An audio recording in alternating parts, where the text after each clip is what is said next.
right. So, ESL Go4 Americas Cup number 22, the first round of the day, chasing the tornado, the Nick Hotz special. He has requested the tornado chasing abilities of a FourCourtJester. So that's what we're about to see, ladies and gentlemen. Let's jump into the draft. Kappa, Wolves, and Tornado. Looks like Kappa's going to be blue. Kappa actually also going to get first pick. And, well, I said maybe we'll see some Lost Vikings, but it will not come to pass. It will be a Viking ban. And flip side, Diablo. So no tank. Tornado want us. They're saying that we got to mix up a little bit of our warrior classes, but that means that Illidan goes through, and he's going to be the big first pickup here for the Kappa Wolves. So could we see a double support comp to go with this? Absolutely. With an Illidan, though, you want a diving buddy, so we might see a priority on an ETC.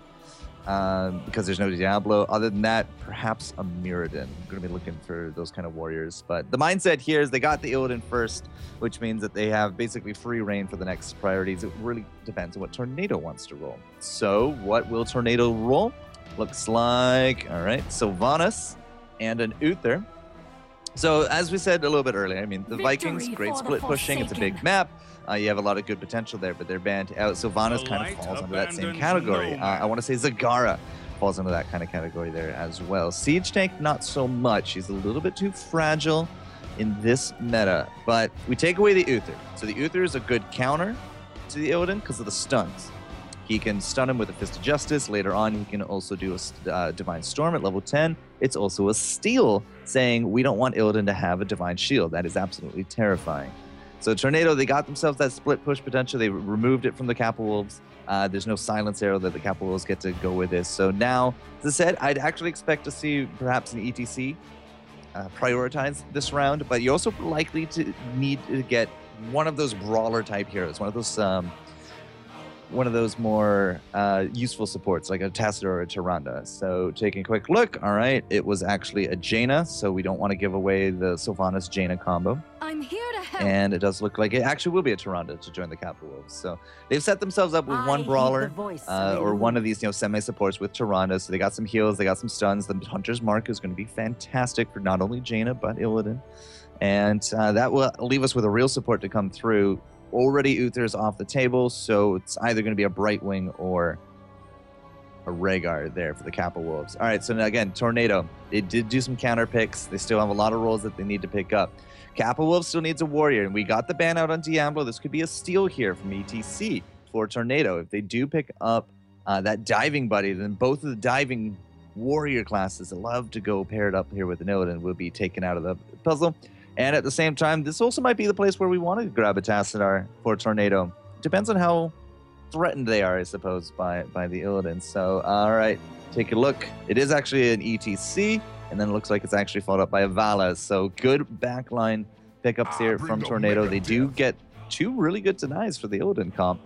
Because with the Diablo ban and now the ETC pick and the Uther there for Tornado, that's slim pickings here for the Kappa Wolves. So yeah, they don't need any more damage. They got the Jaina, they got the Illidan, they also got now the Tyrande. So is it going to be a Rhaegar? Will it be a Brightwing? What kind of tank would they be? We've seen a lot more rising popularity for a Mirrodin on this side of the ocean. Wouldn't be surprised to see that. It's a great stun combo. Mirrodin as well as the Tyrande go very well together because it's a Stormbolt into a guaranteed, because there's no flipping around, moving, any kind of stuff. It's a flipping into a guaranteed Lunar Blaze. So will that happen? Wow, all right. Mixing in some EU style here. It's actually a 10 for the Kappa Wolves, and it looks like it will be the Brightwing to finish things off. So I'm a little concerned for Illidan because this almost guaranteed has to be a blink heal from our Brightwing, because there's no big upfront sustained healing for the Illidan, at least not until 10. So I think he's just going to be a little bit more passive earlier on. He doesn't really have anybody that can, there's no chain heals. There's no flash of lights or holy lights from Uther, from a Rhaegar. So it's a bit more of a poke and soak kind of strategy here. It is Cursed Hollow. So the Brightwing over time will accrue massive amounts of healing just because of that passive. But early on play, especially with a Chen earlier on, I mean, he's a great warrior frontline type. But I've played a lot of Chen, and early on he can be a problem, especially against as many stuns as we do have. here for Tornado. But Tornado needs a last pick. They could actually pick up a Tassadar here, but I'm not entirely too sure that it's needed. The ETC and the Uther as the front line should be able to keep the back line fairly positive. And all right, last pick is actually going to be a Sergeant Hammer. Brilliant. That's a scary lineup from Tornado. They're not really won much here for team fighting, I want to say. They only got really the Vala and the Sylvanas for the sustain, but the split pushing potential here, if they can take some of these engagements, I think Tornado really will be able to punish a lot of objectives. A lot of infrastructure damage will go down with this kind of comp. So Sylvanas will be able to disable a lot of towers. Siege Tank will be able to outrange them anyways. We're going to be looking at a lot of range game here, trying to kite out the Chen, trying to kite out the Illidan. And with three sets of stuns between okay, so there's the ETC knockback, the ETC stun, the Uther stun, the Uther divine stun if he goes for it, and then a concussive blast. That's a lot of interrupts, and I'm not entirely too sure that Chen is going to really perform here. So I'm a little hesitant to call it right off the bat, but I really want to say Tornado got a bit of a better draft. If we had a Muradin instead for the Kappa Wolves, I'd be okay with that. I'd be a bit more confident in that draft, but I'm not entirely too sure here with that Chen. I'm really not. Not to knock Chen. I love Chen. I go into hit solo queue all the time with Chen. He's fantastic. But against crowd control heavy opponents, he just does not perform. Absolutely. So, welcome, guys, to the game. It will be the Kappa Wolves taking on Tornado here as we chase the Tornado for our Cup number 22 series. And chasing the Tornado means that they get introduced first. A name you might have seen around the Nexus. It is the Pandasaurus on the ETC top. Looks like Erho, X-Complexity now, free agent here for playing for Tornado. It's going to be on that Vala mid. That leaves us with, of course, Nick on his Uther, Kenma and Zuna, the League of Legends brothers extraordinaire, into the specialist roles bottom. And that will create the Tornado spread. On the flip side, though, Kappa Wolves, Michael Udall. Didn't say hi to me at Heroes of the Dorm, but I'm going to say favorable things about him anyways. Fam, Big Impact, Aquaface, and of course, Hawk Fu into the top with that Panda. So Panda against ETC.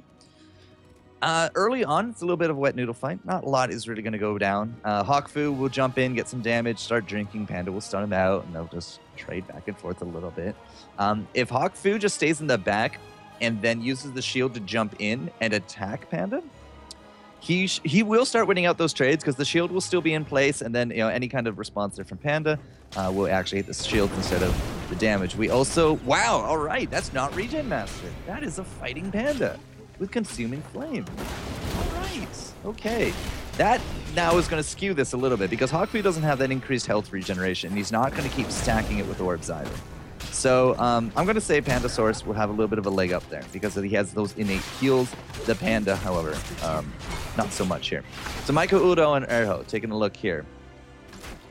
I don't really think much is going to go on. They're going to play super safe. Michael Udo will poke a little bit, get health back, rinse, repeat. It might start wearing down the Vala, but it's really not going to be anything to write home about. Do I have music? Do I have sound? I do. Great. Awesome. So it's all about the party lane bottom. Taking a look here, Zuna and Kenma, I mean, they're starting to push in the lane. They got some really good wave clear, some good single shots there from Zuna. Kenma, of course, can just keep spamming out earlier and earlier, especially with some of these creeps. Good stun there. Keep Zuna a little bit more on the back foot, but he'll be all right.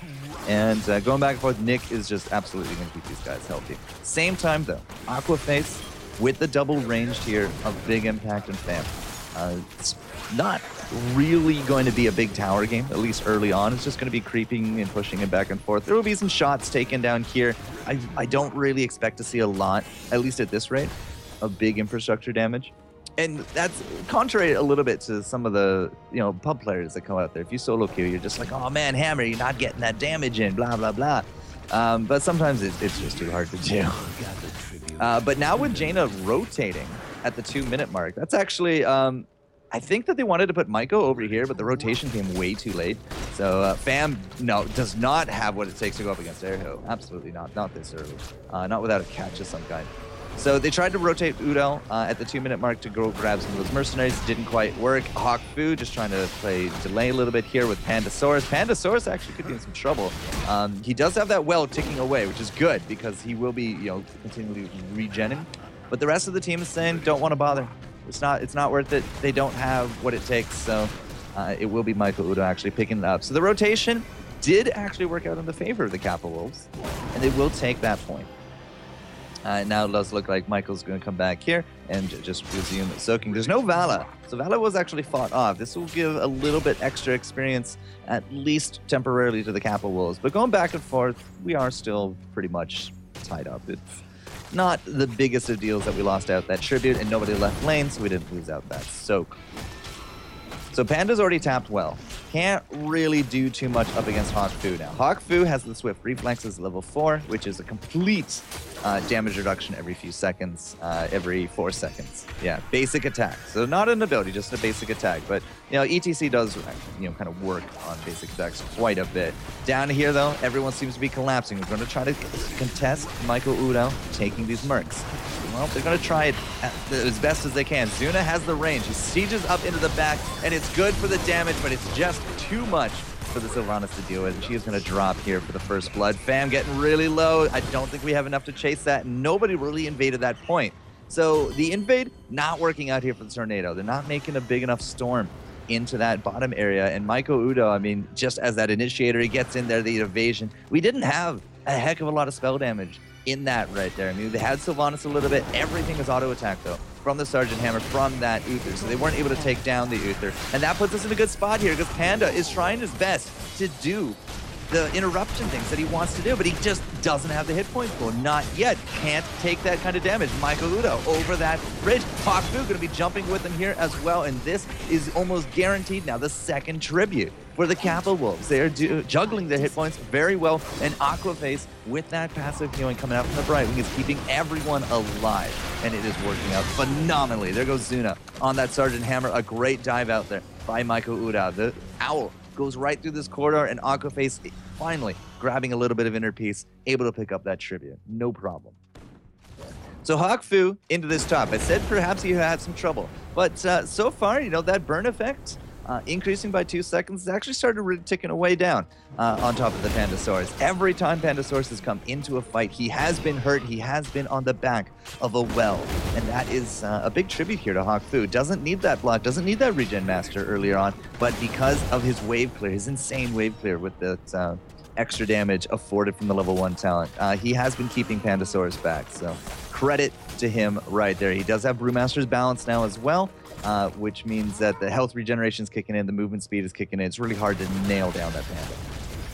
We have a scouting drone down there from Aquaface. Absolutely from Aquaface. We have an owl build here from Tyrande. Tyrande now, of course, just picking up those mercs.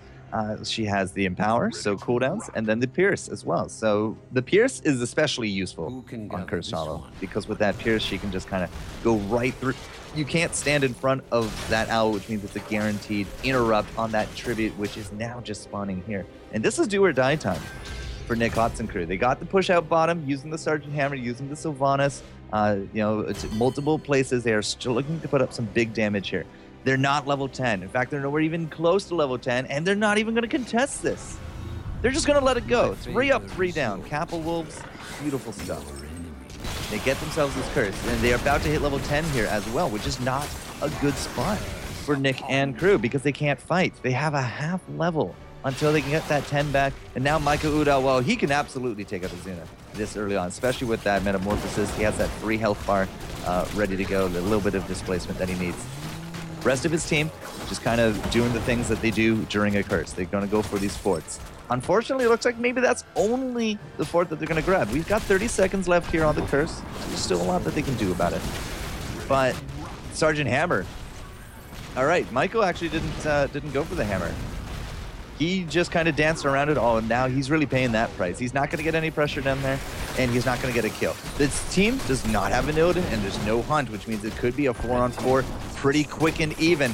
The boss is starting to really slam on top of Hawkfu. We have ultimates on both sides. The hammer's moving up. The Illidan is moving up. The Illidan does not have that hit points. He's going to need to get that heal immediately. Look for the heal here on Udao. He's also going to be looking for a really big metamorphosis. Hawkfu does have that barrel. We're going to wait for that boss. The boss, nope, we're not going to wait for it at all. Stage dive going in. Nick got in there, but it's not enough. There goes the Uther. There goes the Illidan. They trade it out. We got the flash of lights now ready to go. We'll keep Pandasaurus up. Hawkfu is not letting him go. Tyrande, however, is going to drop. This boss has been wailing on the team for a while, and the Zed forward there from Zuna is looking for the kill on top of Fam, but a good heal and the interference from Aquaface will keep him alive. Pandasaurus is now trying to collapse on top of Aquaface. Kenma coming in here as well, looking for that kill. Hawkfu cannot jump to him. He just used it, does not have the cooldown, and now we still have the barrel ready to go here from Hawkfu. Could this be enough to take home a kill on top of Zuna? The stuns coming in from Panda, but they trade it out. 1-for-1 yet again. It is the fight of trades going back and forth. Aquaface came back in from the fountain using that Zed. Pandasaurus still looking for this engage. He's going to power slide in. They're looking for the stun. Uther is back. They will grab it, but again, it's a 1-for-1 going back and forth. Kenma is still here doing the damage, but Hawkfu still has yet to use that barrel. There it is. We were looking for it. He had it, found that choke point, and Nick comes up. Nick goes down as he will go to the wilds of the winds of the tornado. And overall, 8 kills to 4 by the end of it. Kappa Wolves looking strong. They didn't get the boss, but with that curse, they got themselves that experience advantage and the positioning and just some fantastic Panda play overall from Hawkfu to keep themselves in alive and get as many kills as they did. Fantastic stuff. Level 13 will be coming around in just a moment. Bosses now going to be going down on either side. Pandasaurus, Erho, Kenma, Zuna. Zuna with that chase, looking for that Jaina kill as quick as he could, couldn't grab it. And that was a lot to do with the interference of not only Aquaface on the Sprite Wing, but the Panda there as well. The Panda pick is just not being controlled.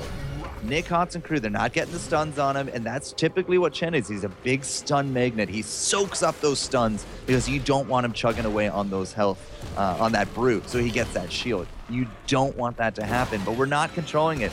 We do have the barrel down. Hawkfu could be going in here to his death. Stuns and stuns, but it's just not enough. They can't get the Panda Man again. Michael Uda, however, in the back with the metamorphosis. He gets in there. Lots of temporary hit points to him, and it's actually a stage dive out to safety from Pandasaurus. They sounded the retreat and they lost out their DPS, and now Nick and crew are in some dire straits because Fam, he's up here to defend, but this fort is still holding. In fact, it might even hold right through it. It's going to be close, but actually it looks like the auto attack damage was a little underestimated. Can we say the same for the bottom? Can Nick actually save out this fort with Pandasaurus? It looks like it's going to come down to the wire, and it will be the trade-off.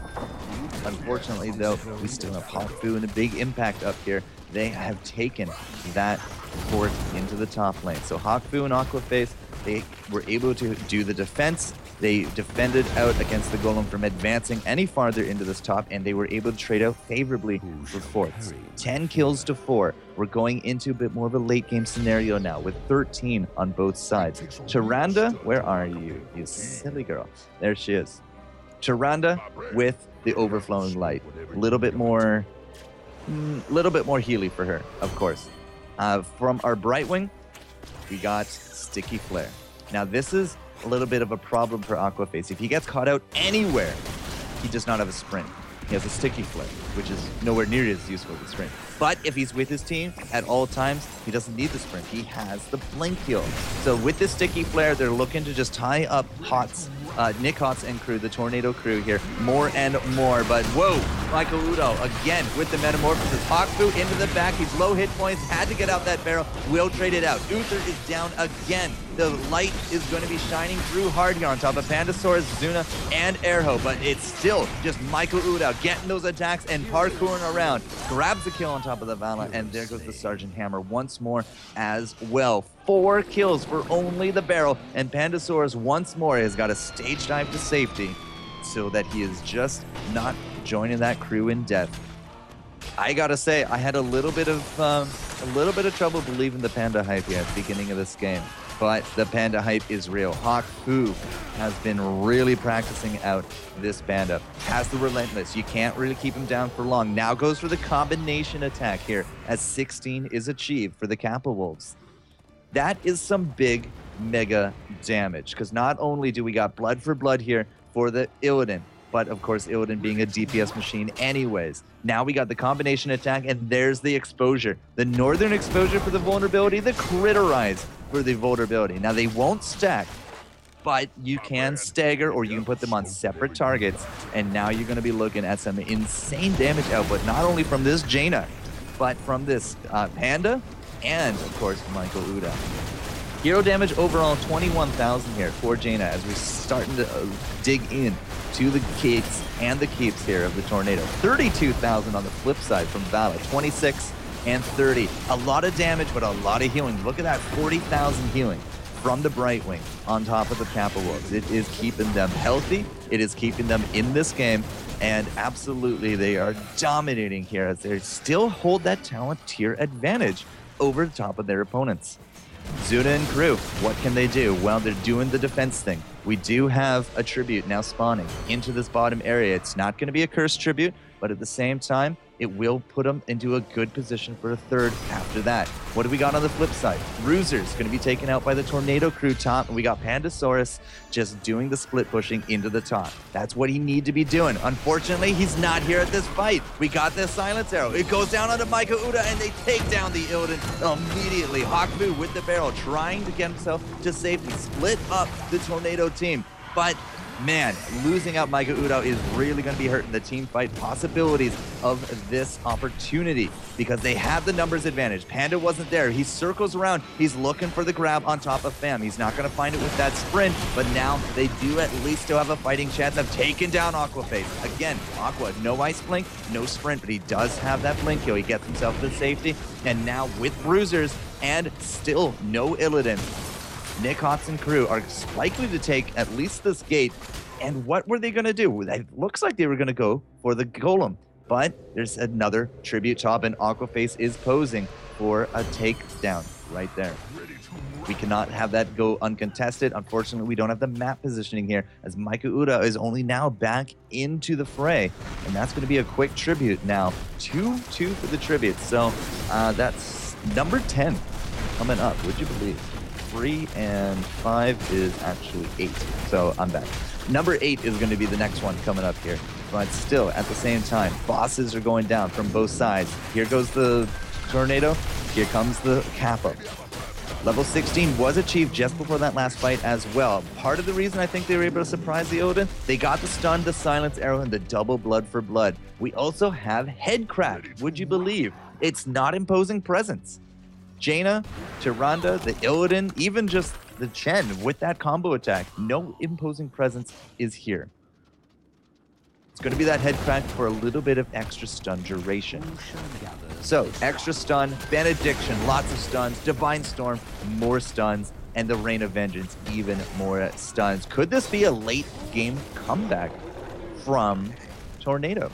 They got themselves their Stone Bros. It's starting to work away on this boss. The top boss, however, about half. It's going to get to the keep. It's probably not going to take it. But there's a tribute up. Everybody's going for it. Hawkfu jumps in, but the Lunar Flare not going to connect. Zuna's still okay. Doesn't have his Zed, though. He does not have those hyper cooling jets, which means that he is not going to be as mobile as he wants. Fam looking for the go-around. He's looking for the flank. We don't have Panda here, but you can expect to see these guys get aggressive when we call for that stage dive. We got the napalms. Aquaface not going to get this. Hawkfu jumps in, looks for that barrel, finds Kenma. There's the polymorph and the critterize, and Sylvanas is down. We had the stuns, a good two-man stun from the Uther, but it's not enough, and the team here from Tornado is split. Pandasaurus isn't even going to bother showing up to this fight, but Zuna is going to get away with those hyper-cooling engines. It looks like the cooldown was just enough. We save out this gate. The keep, untouched. Can't say the same for the top. The top is actually now missing.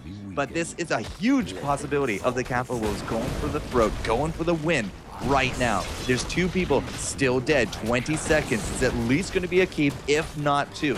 Nobody dead from the Wolves. The Wolves are sticking to their wolf pack, and they are roaming, and they are sticking together very, very nicely. 19.5 to 18. They're going to be looking very, very close at level 20 by the time we have everyone respawning here from the Tornado. And I don't know if Tornado can actually bring this back from a 2-keep deficit. They weren't able to stop out the Tribute, and Hawkfu with that barrel engaged, eliminating the Sylvanas immediately was just too much for this late game Tornado comp to accomplish. Zuna gets jumped on immediately, just cools his jets and gets to safety. Hawkfu in the front though, not really taking big damage. He has those swift reflexes kicking in every now and then. He has enough shields, does not have a barrel, but he's jumping in anyways for the combination attacks. He's trying to wear down this Tornado team. If Michael Udall could get in with that Metamorphosis on top of a big team fight, this could be it. Hawkfu needs to use the barrel. He's going to get silenced out. Here comes Michael Udall though, had a fantastic Metamorphosis. The Starfall is doing work. Bam going to sprint out, but now we are collapsing on top of Michael Udall. He's getting shot by these turrets. Aquaface, there's no more curse. He's going to go down to these turrets, and they're going to be chasing down Michael Udall. And this, again, looks like an impossible kind of hold, but they held. And Tornado have a big opportunity to get some big counter-pushing damage done right here, right now. The Tyranda's going to join the rest of the team in death, and the hat trick is complete. Tornado taking a 3-for-0, but they lost out their keeps. What can they do now? They have just under a minute until the Tyrande comes back. Michael Udall does not have that Metamorphosis for even longer than that. And with only the defense of Fam and Michael, again, you gotta be pushing. You have a Sylvanas, you have the Siege Tank. You gotta be pushing in. You gotta get this damage going, mates, because level 20s are on both sides. We have the Nexus Frenzy. Look for the range damage coming out from Zuna. He does have the Stone Skin as well at 16. We did look at that, but it's not going to be any kind of Siege damage comp. It is going to be that Stone Skin for the survivability, and he absolutely needs it at this point, not only with that diving Michael Udall, but of course Fam in the back, and of course now as well the combination attacks from Hawkfu. Does Hawkfu have a barrel? He does not. It's coming up in just a few seconds. We might actually just see a snap attack right here. Can he get into the back? He doesn't have the brew. He can't cast it, but he will survive. Wow, amazing kill from Aquabase and crew, but the last shot there from Zuna on that range is enough to grab that kill. Here's the Stone Skin on Zuna, just trying to keep him alive. The flares going left and right. The Starfall there as well, perfectly positioned. Nick is working overtime for these heals, and it looks like Zuna is going to be left to the dogs. And here's the blink forward. Michael Udall is looking for the kill on top of Airho. The stun comes out. They keep him up enough, but Aquabase jumps in. They get the kill. 1, 2, 3, 4, and 5. We have the redemption from the Uther, but it is not going to be near enough. There is nothing now to stop the Kappa Wolves from going into this core with everybody dead. And I guess we are stopping our chasing of the Tornado coverage early today, because they are going to get knocked out first round against the Kappa Wolves in a fantastic set of games. And just, yeah, I poo-pooed the Chen just a little bit in that beginning, but I gotta say, wow, guys, wow, that came together extremely well. And Kappa Wolves will be moving on here in the ESL Go4Heroes Americas Cup number 22. Fantastic stuff.